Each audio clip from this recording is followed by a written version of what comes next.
All right, today we want to talk about early medieval philosophy. And I anticipate that this will last today, probably next time as well. The agenda for this early medieval stuff on the board. And I want to start with a couple of generalizations.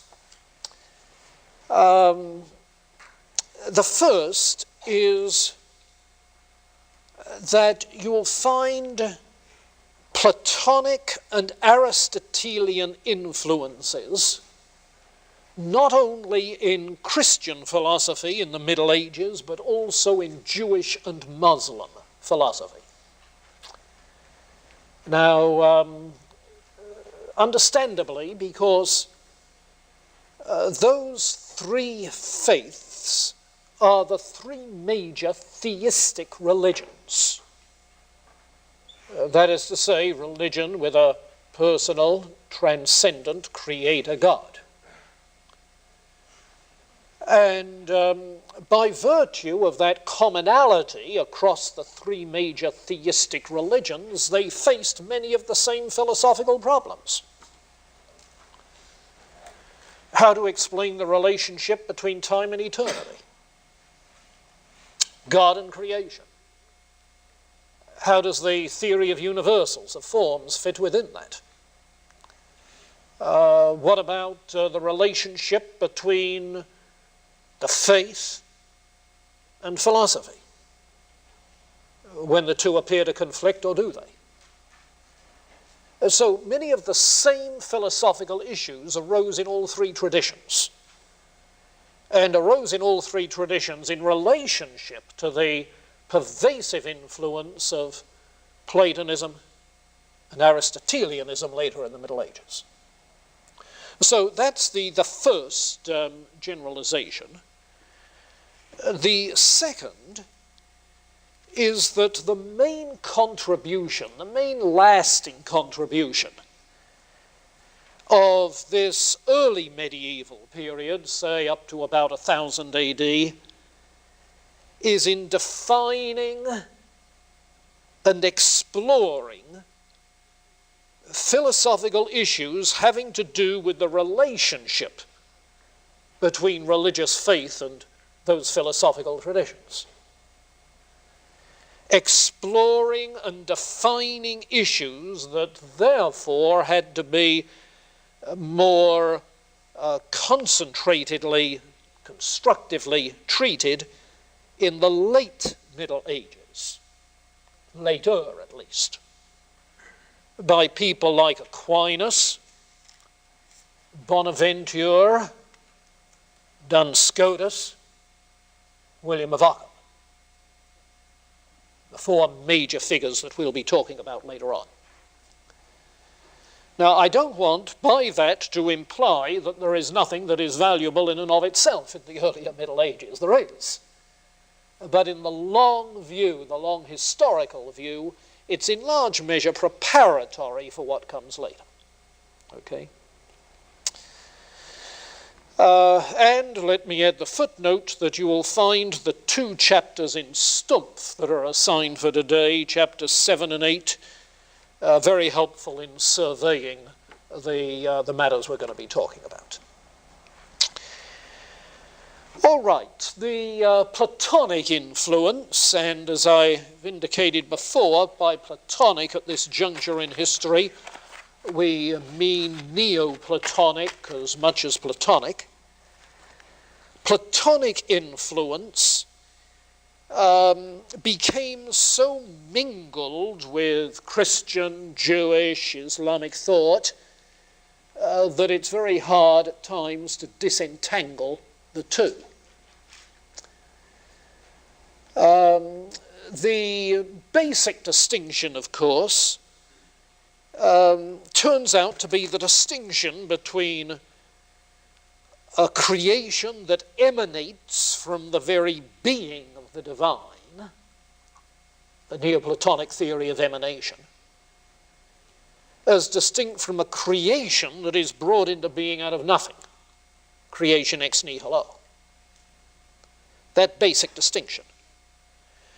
But it took a long time for the crucial nature of that distinction to pervade the whole philosophical movement of the period. And we see that in a number of the figures involved in the Platonic developments. One individual you'll read about is Dionysius the Areopagite. At least that is the pseudonym which he gave himself.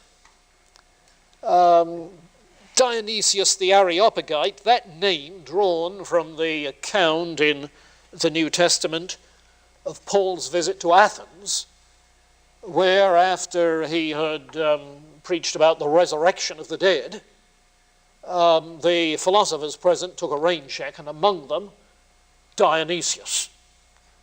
So this medieval figure takes his name from that and calls himself Dionysius the Areopagite. And for those pains, he assumes the label in other people's language of pseudo-Dionysius. So pseudo-Dionysius, Dionysius the Areopagite, one and the same. Around 500 AD. What he has is almost predictable in the light of what I've said. A hierarchy of beings emanating from the one. Yeah, that's the Neoplatonic party line. A hierarchy of beings emanating from the one, with varying degrees of unity and order. And because then of the relationships of resemblance increasing as one goes up the hierarchy, it's possible to talk of the one, God, in positive ways. That is to say, God to a much greater degree than us is good. And also in negative ways, saying that God is not, because he is in degree vastly different from things below. So you get the positive and the negative ways of speaking about God. And for Dionysius, the outcome of this religiously is a mystic path that again sounded very much like what we found in Plotinus. Dionysius, in that way, Neoplatonic type mysticism, establishes a precedent which is followed by a number of later mystical writers, one of whom in the 13th century you'll meet later in your reading, the German writer Meister Eckhart, who thought of God as beyond all rationality, and the mystic path leads to a oneness with God. Sounds very much like Plotinus. So Dionysius is one example of this influence. Another example is John Scotus Erugena.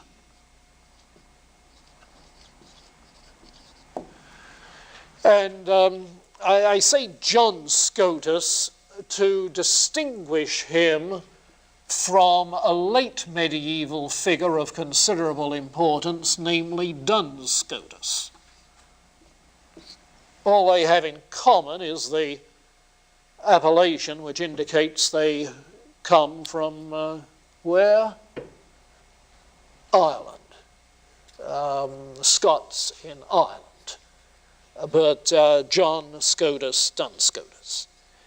Now, the significant thing about John Scotus Erugena, again, is in that Neoplatonic tradition.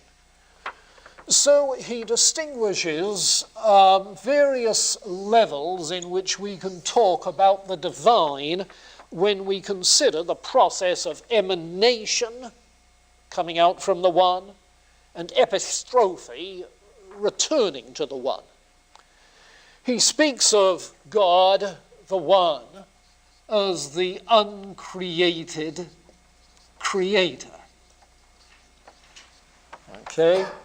The source of all, who is beyond goodness, truth, being in any sense in which we can speak of being. And so you can only speak of the one by using negative terms, the via negativa, the way of negation. You can say what God is not. You can't say what he is in any literal or precise sense. On the other hand, he speaks of the Logos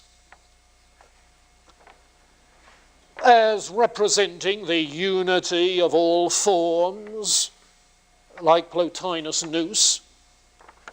And the Logos is, in his language, the created creator. Notice the term created creator, rather than co-eternal or coexistence. But the forms that make up the Logos are the archetypes, the patterns, the exemplars, according to which all of the world of particulars is fashioned. So the world of particulars then participates in those forms and is spoken of as the created non-creator. But by virtue of the teleology involved, there is this return to the one. And so God, as the final cause of the whole process, which seeks to maintain its identity and order and unity, God as the final cause is known as the uncreated non-creator. And by the time you get those four designations, you at least see that Scotus Erugena took the law of excluded middle in logic pretty seriously. That is to say, anything you speak about is either creator or non-creator, and is either created or uncreated. So he runs the changes. Uncreated, creator. Created, creator. Created, non-creator. Uncreated, non-creator. But it's his attempt to speak of God, you see, in that sense, as the formal cause, as well as the final cause, as well as the material cause of creation, in a Neoplatonic emanation framework. And you'll find John Scotus Erugena is a figure of certain amount of interest still to medievalists. Do you see the Neoplatonism in Dionysius and Erugena? Dionysius, I said, around 500, and Erugena died in 877. 877. But the third figure I want to make note of is a little bit more significant than that, and I refer here to Saint Anselm. Anselm of Canterbury, purportedly the first Archbishop of Canterbury.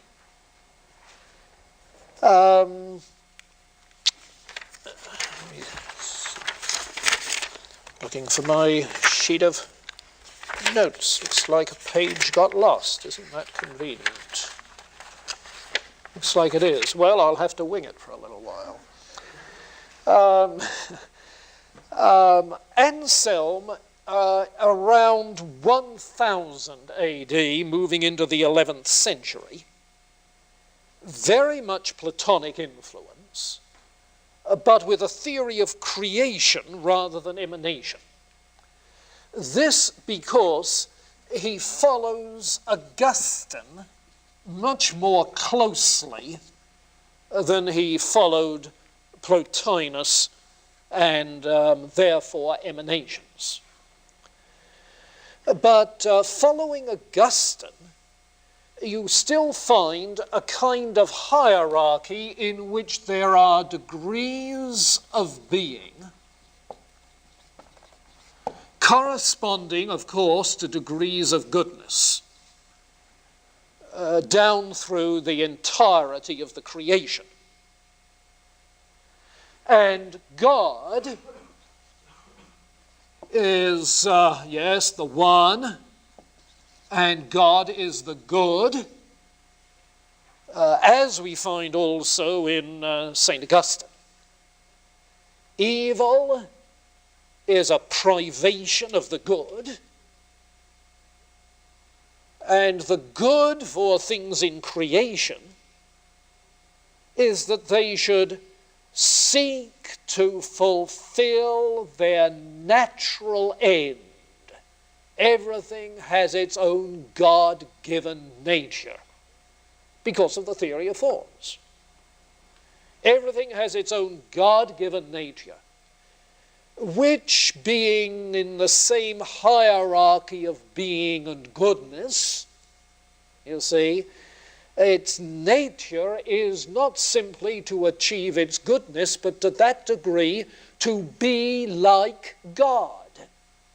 So the imitation of God in that degree appropriate to every particular creature is the good for all creation. To be like God in his unchanging perfection. There are degrees of that increasingly throughout the entire hierarchy of being. Now that's his overall framework. And Anselm in his writings keeps that in mind and combines two things that are implicit within it. One is the metaphysical scheme, and the other is the religious devotion. So that as you read Anselm, his philosophical treatises, you find that there runs through his philosophizing moments of outbursts of prayer or praise, or whatever as the case may be. At first, it struck me that this was in the tradition of some of the Greek classic writers and poets who would start what they were doing with an ode or praise to the gods. But it becomes very evident as you read further in Anselm that this is the method of reflection that went on in the medieval monastery. You see? So that the work was an activity of praise to God. And if the work was philosophizing, that was an activity of praise to God. And so punctuated throughout with spontaneous expressions of that praise. The point being that every creature seeks to imitate and praise the good, which is God. Now, the thing for which Anselm, however, is best noted, and you have a selection in Kaufmann, in this regard. The thing for which Anselm is best noted is his attempt to develop an ontological argument for the existence of God. And it's an ontological argument which works with the metaphysical framework that he had developed in that Augustinian Christian Platonist way. By virtue of the fact that we have degrees of being, degrees of goodness, you see, it follows that that which is the highest of all beings on the hierarchy is identical with that which is perfect goodness on the hierarchy. So granted that framework, his ontological argument goes like this. I have the idea of a perfect being than which no more perfect could be conceived. And that being necessarily exists. Now you see, that rider, that conclusion on the end, wouldn't make any sense apart from this framework. Because granted the conception of goodness, you've got the conception of perfect being. The necessary being of goodness is involved in the whole nature of existence. Everything involved with its nature and its ends, you see. So his ontological argument is simply an application of the metaphysical scheme. Now, you can say, certainly, that the argument is system-dependent. And it is. We'll see when we get to Aquinas' arguments that they too are system-dependent. That is to say, dependent on a framework of thought within which he's working. System-dependent arguments. I doubt that there is any argument which isn't system-dependent. Certainly arguments for the existence of God, but I think arguments for anything else always have presuppositions of some sort, you see. But in Anselm it becomes particularly noticeable, and it's this sort of thing which leads me to think that the value of the arguments is not so much in proving from a neutral starting point the existence of God, as simply showing how necessary the God concept is in terms of the systematic framework of thought that is dominant at that time, you see.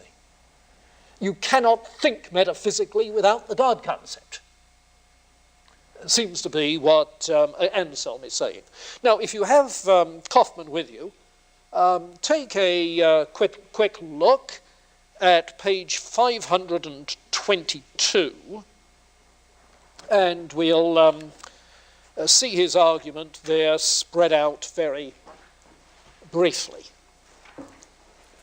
522.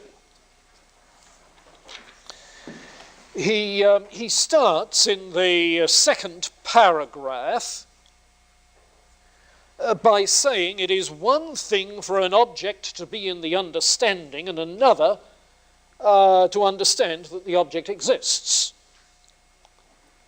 And he illustrates a painter first conceives of what he will make, having it in his understanding, but doesn't yet understand it to exist because he hasn't yet made it.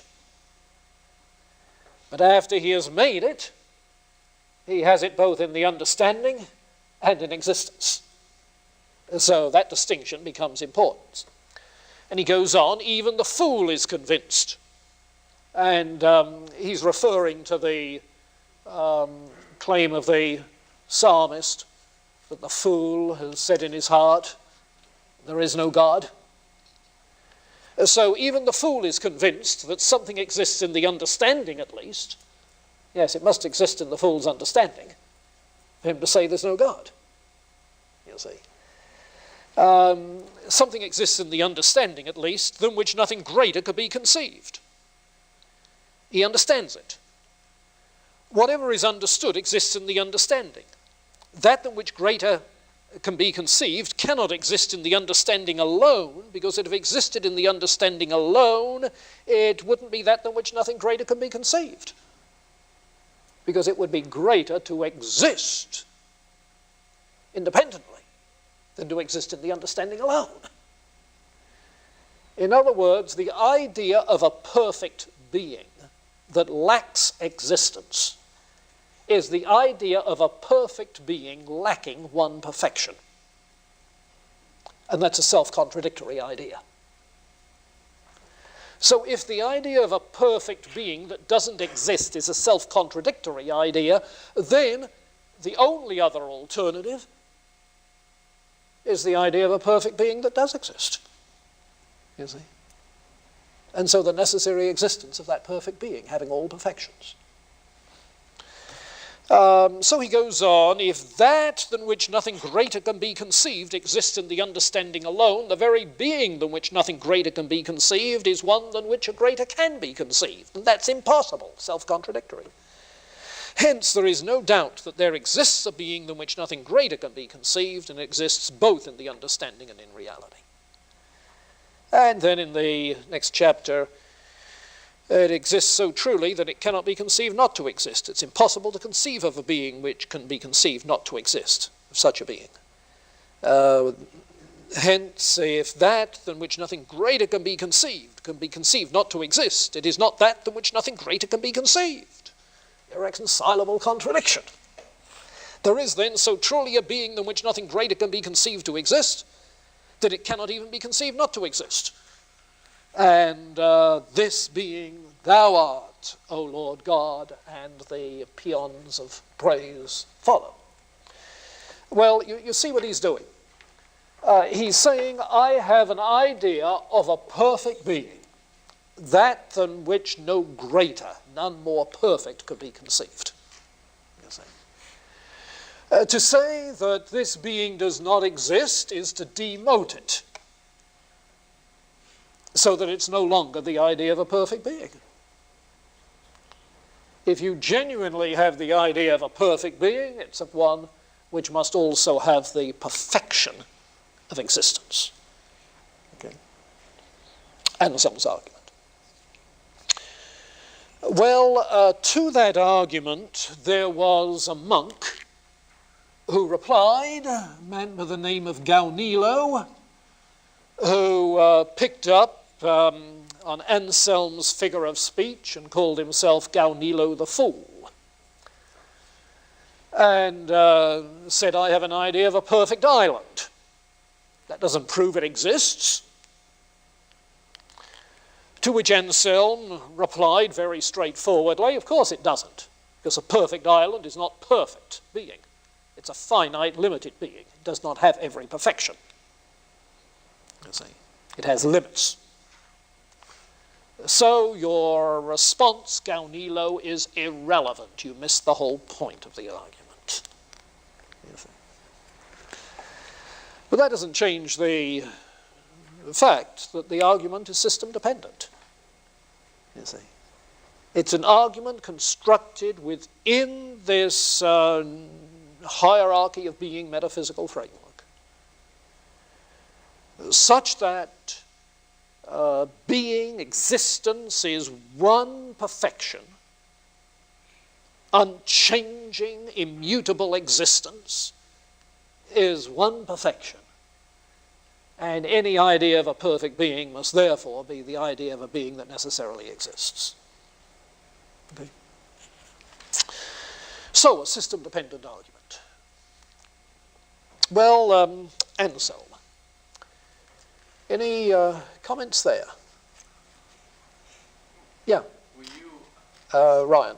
explain to me how his concept and his argument for God, what effects that has to do with the value of idealism over empiricism? I mean, I sense within that You mean of Platonic idealism? Well, it seems to me in that he affirms a high value of the ideal, almost giving it a substance. Yeah. You pit idealism against empiricism. I'm not sure that that's appropriate, because there are some idealists who are empiricists. George Berkeley. Perhaps what you really mean of rationalism over empiricism. That is to say, independently of empirical evidence, having an a priori argument to show, in this case, the existence of God.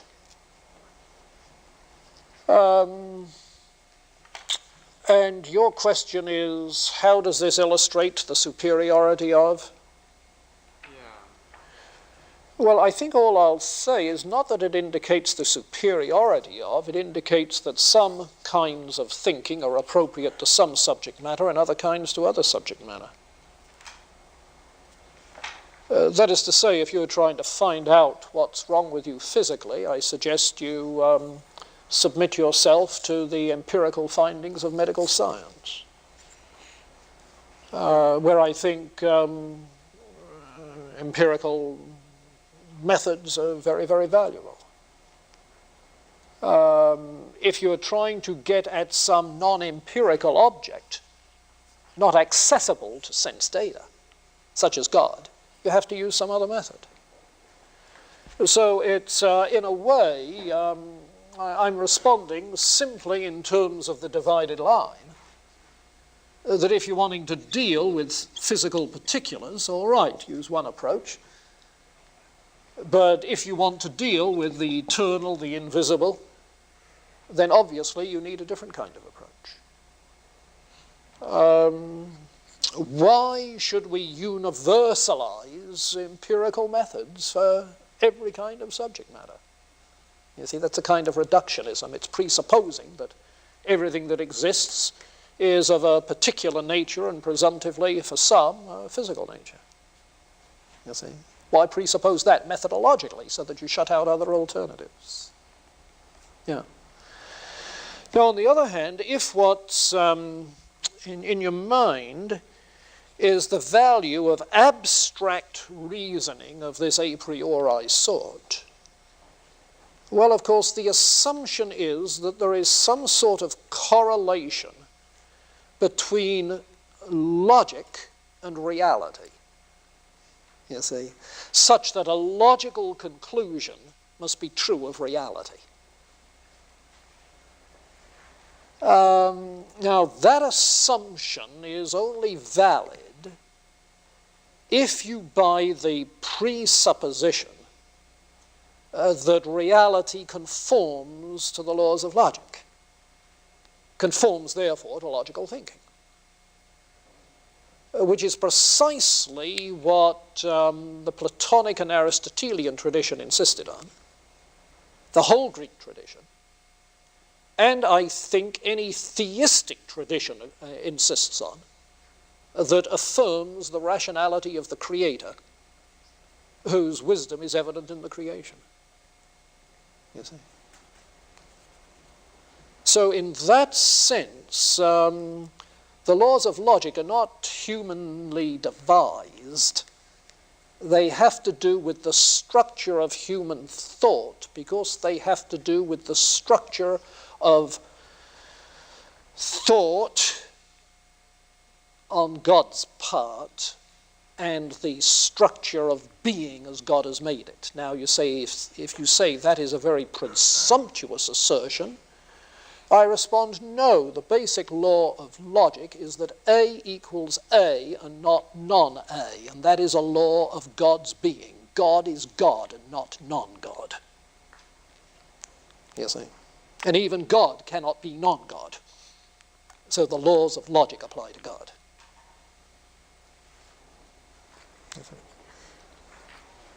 Yeah. I think in the laws of logic you've got something that's irreducible. Now, to justify that, metaphysically, you really have to have a rational structure to the ultimate being, which theism has. So in that sense, I think Anselm's right. Now, of course, it's further developed by virtue of Anselm's acceptance of real forms, real universals. Real universals which are operative in the mind of the Logos, the Creator, and which are operative in ordering the creation. But by definition, universals are intelligible entities. You see, they're objects that can be known by abstract thought, dialectic. Therefore, an abstract a priori argument is very appropriate for dealing with the rational order of things. And again, you come to the same conclusion that, granted his system, this kind of argument is very appropriate. Now, I still haven't said that, granted his system, it's valid. You see. But that it's a very appropriate kind of argument. If there is a problem in the argument, and I'm not sure the debate over it goes both ways, if there is a problem in the argument, I think it may be something like this. In describing his point, I put it this way, that the idea of a perfect being necessarily includes the idea of existence. So it's the idea of a necessarily existing perfect being, which is the idea of a perfect being. Now, you see, that then has to be adopted, that idea has to be adopted as the idea of a perfect being over and against the idea of a perfect being that doesn't exist. But it's one thing to adopt the idea and say you cannot think consistently of a perfect being that doesn't exist, you see. And it's another thing to think of whether in fact there is any correlation between such ideas of perfection and reality. In other words, you would have to challenge the metaphysical framework. I think that's the center of it. Just, I guess what brought this on is Kant's argument against it. Yeah. Is that pretty much what he said? Yeah, Kant takes a different line, at least the main line that he takes, is his claim that existence is not a proper predicate.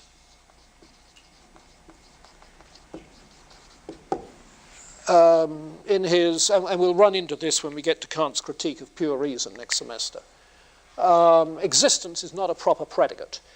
That is to say, existence is not another quality which you can predicate of God. Now, if that's the case, then adding existence is not adding another perfection. Saying God does not exist is not subtracting a perfection from the idea of perfection. You see. Now, if Kant is right in that, then you have another problem. Yeah. Then you have another problem. Is existence a perfection? Now, the medievals would all say yes. You see. And they'd say yes for this reason. And perhaps I can come at it best by saying how Kant thinks of existence in the aftermath of the scientific revolution. A world of bare physical facts. You know, the line, can I take a thing so dead? A world of bare, inert, physical particles. Now, in that sense, existence is a value-free sort of thing, value-neutral. It's not a quality thing. It's not a quality one has. But for the medievals, being, existence, can be described in terms of unity that gives something identity. Nothing exists that doesn't have identity. It must have unity, therefore. Unity, truth, that is to say, it must embody some intelligible nature. Goodness, Yes, because if it embodies an intelligible nature, it's somewhere in the hierarchy of being. In other words, the medievals are talking of transcendental qualities of all being. There is no such thing as bare existence. So why can Kant then contradict Anselm? Because he has a different metaphysical framework, you see? Different presuppositions about the nature of being. Yeah. So again, it comes back to the metaphysical system. Do you follow? Okay. Well, I hadn't expected to get into a debate on the ontological argument, but it's a good one, important. Okay, Anselm then is a good representative of Christian thinking in this Platonic tradition. And who else do we have? We have Dionysius. We have John Scotus Erugena. We have Anselm. All right, now let me add two others, Avicenna and Avicebron. And if Anselm is a good Christian representative of this tradition, Avicenna is a good Muslim representative, and Avicebron a good Jewish representative. Okay. Avicenna, yes, emanations, intermediaries between the one and the many, the eternal and the temporal. Emanation and necessary and an eternal process. Sound familiar? A Muslim Neoplatonist. Avicebron, emanations, speak of God by way of negation, what God is not. A mystical path to union with God, transcending thought. So the thing follows through. Now later, in medieval times, in the 13th century, we'll run into Bonaventure.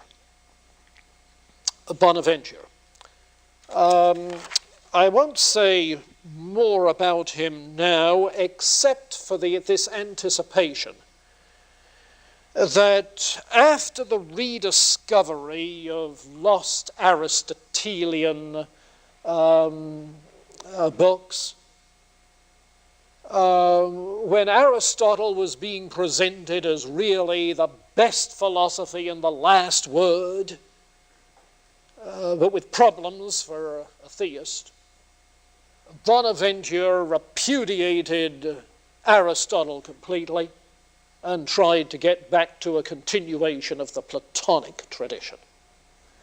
And we'll get into that story in a little while. Okay, so these people then representing the Platonic influence.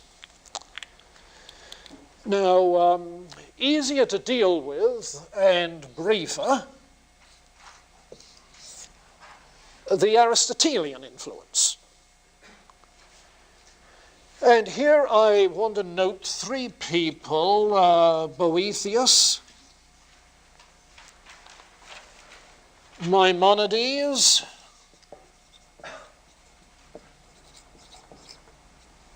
and Averroes. Boethius, Christian, Maimonides, Jewish, Averroes, Muslim. Boethius died in 524, back around the time, a little bit younger then, but around the time of Dionysius, is known to have been a translator of and commentator on Aristotle.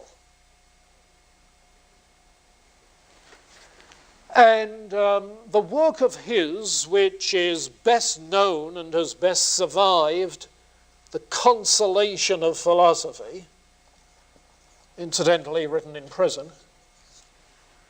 The Consolation of Philosophy is one which is still available in translation, of course.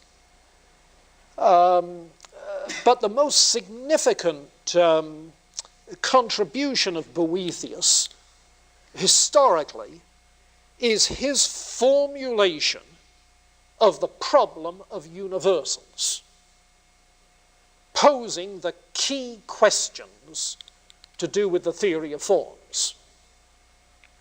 And I want to hold that until we get down to item 5 on this agenda for the early medievals. Okay. Maimonides, Jewish writer, best known for his work, A Guide for the Perplexed, in which it's said that he tries to do with Aristotle what Philo of Alexandria had tried to do with Plato in relationship to the Jewish faith. Remember that Philo developed a kind of Jewish interpretation of Middle Platonism, and Alexandria tries to develop a Jewish interpretation of Aristotelian philosophy. Maimonides does. But it's Averroes that I want to comment on more specifically. Averroes also wrote commentary on Aristotle. And it was, in fact, because of the Muslim interest in Aristotle that he became known again in the West, actually, through the interest of Muslim philosophers in Spain.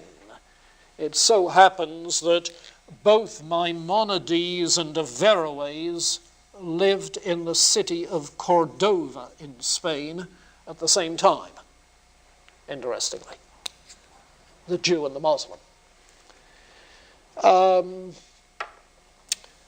Averroes developed his Aristotelian view, if you like, with a little bit of Platonic influence, because he had a hierarchy of intermediaries, between the pure actuality, which is God, and the pure potentiality, which is prime matter. Prime matter is elemental matter without form of any particular element or kind of thing. So that in between God, who is pure actuality, and matter at the bottom of the hierarchy, you have 100 intermediary intelligences. That hierarchy of beings still at work. This is an emanation kind of process. And his view was that the human soul is, yes, part of this, but at death, the individual human soul is united with a cosmic rational soul, so that there is no individual immortality. There is no individual immortality. Now, it was Averroes' work that introduced Aristotle to Christian philosophy in the middle of the Middle Ages, the 11th, 12th century. And Averroes recognized the fact that there are conflicts between the Aristotle that he saw and the religious beliefs of a Muslim. Emanation, rather than ex nihilo creation, meant that matter is eternal.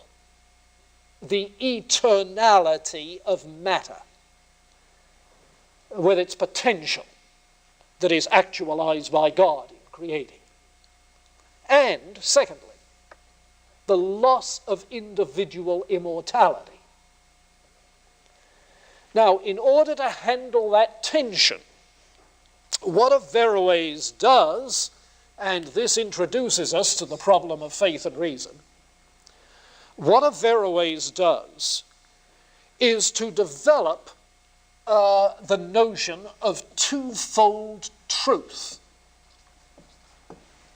Truths of faith as distinct from truths of reason. Theological truth as distinct from philosophical truth.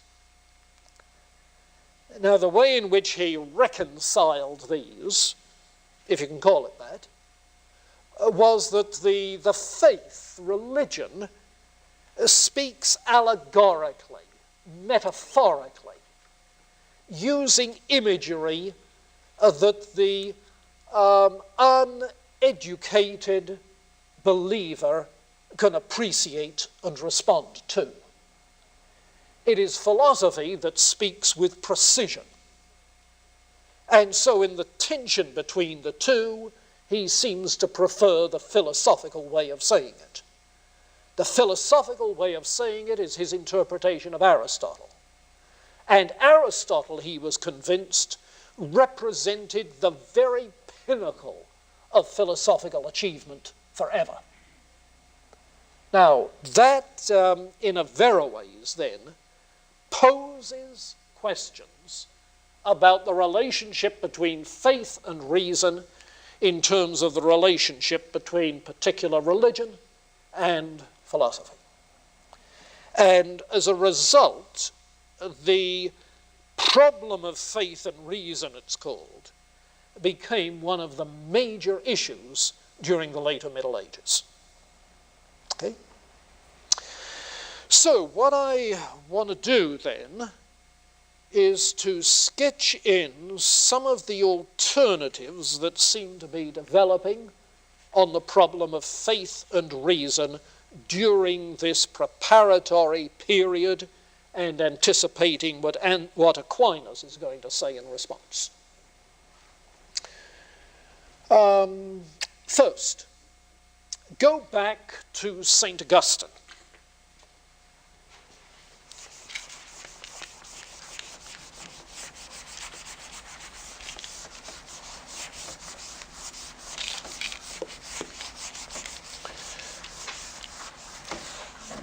Go back to St. Augustine, and you have there a tradition which says that faith seeks understanding.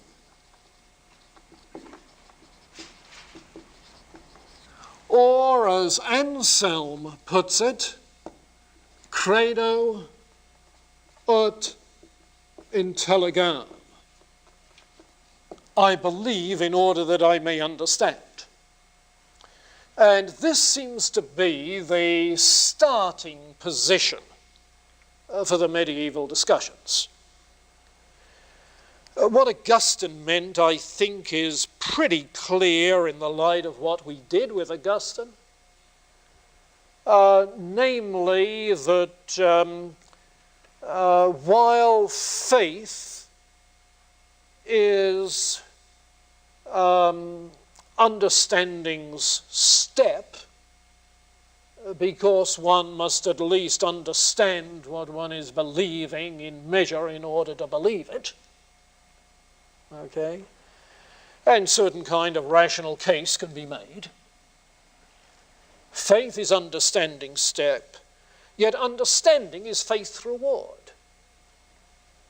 So that for the Christian involved in the rational activity of philosophy, theology, and Augustine doesn't distinguish the two, nor does Anselm.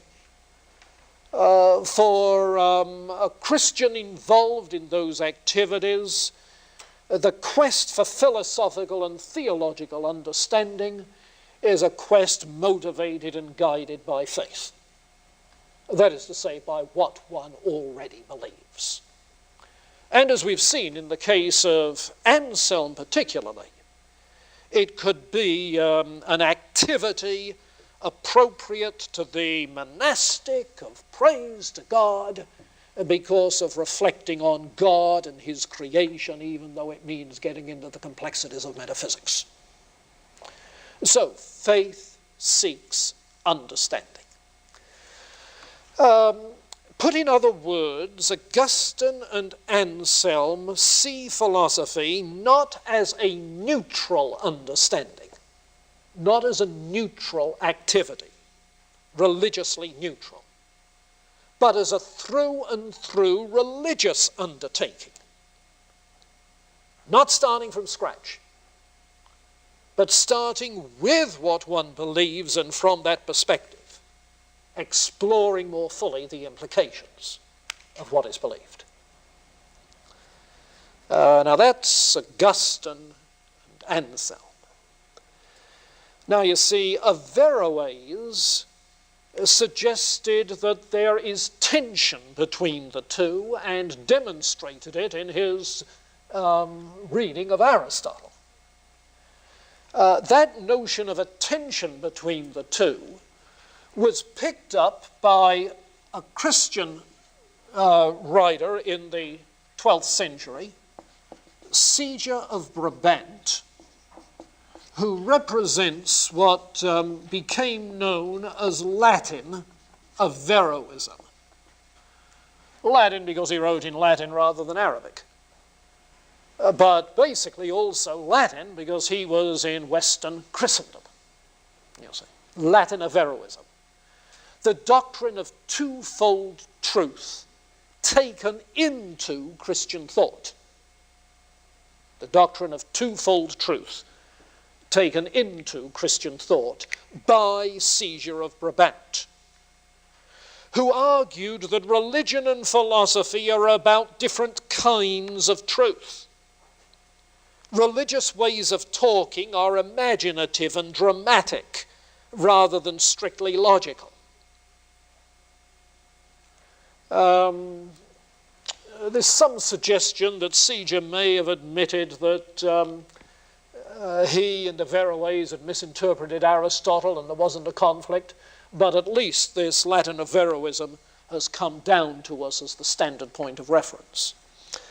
Now, the fact is that it was in response to this Latin Averroism of Siger of Brabant and the storm around Aristotle interpreted by Averroes, which led Bonaventure to reject all thought of a Christianized Aristotelianism, led Bonaventure to go back to Augustine and Anselm and to the Platonic tradition of earlier years. You see, one of the emphases that you get in Augustine and in Anselm, as we saw last time, is that the Logos enlightens the mind. And, said Bonaventure, without the light of the Logos, it would be impossible for Aristotle to know the truth. You see, without the light of the Logos, it would be impossible. And Aristotelianism and Averroes and Siger of Brabant didn't have any such concept of divine illumination in the human mind. That was left out. And so Bonaventure turned away from Aristotle. Now, recall that one of the problems with Aristotle, according to Averroes, was the problem of individual immortality. The problem of individual immortality. But that isn't the only problem. There's also the problem, by virtue of the theory of universals, as to why God could not be an efficient cause and create. Aristotle's God was just a final cause. Why not? Because Aristotle's God is simply thinking on his own thinking. Aristotle did not see that the forms are archetypal ideas in the mind of God. If Aristotle had seen the Platonic, Middle Platonic, Neoplatonic, Christian Platonic, okay, if Aristotle had seen the crystal Platonic teaching that the forms are exemplars in the mind of God, he would know that God wasn't just thinking on his own thinking, it was thinking about the exemplars, and in thinking about the exemplars could give his mind to particular beings who embody those exemplars. You see? Add to that this further consideration. What is it that makes an individual an individual? Well, privation of form. That was the Neoplatonic tradition saying that. But not so, says Bonaventure, and he goes beyond the Platonic tradition. What makes the individual is that there is embodied in the individual the form not only of the species, but of all possible qualities which the individual will develop. And so God, by knowing the forms of species and all possible qualities, can think on the particular combination of qualities which identify the individual. God can know individuals. And knowing individuals, God could act as efficient cause and create an individual. And so Bonaventure introduces a doctrine of individuality, which makes it possible to talk of God creating individuals and individual immortality. How come individual immortality? Well, Plato has taught us that there is body and there is soul in the individual. All right, but what is it that composes this body and soul in the individual? Well, what unites them is a common material basis that is neutral to both the physical and the rational. What you have in addition to that common matter is the form of all bodily qualities that the individual has and the form of rational soul which the individual has. And so because you have matter and form, while now we're one, it's possible for matter and rational soul to survive death, and individual immortality is possible. So Bonaventure responded, you see, by developing the Platonic tradition further in ways that make it possible to say that God knows individuals, God creates individuals, and individual immortality is possible. Now, we'll see that Aquinas disagrees with Averroes, disagrees with Bonaventure, wants to fly with Aristotle, but in order to do that, has to modify Aristotle. You see? And so the other alternative develops. The plot thickens.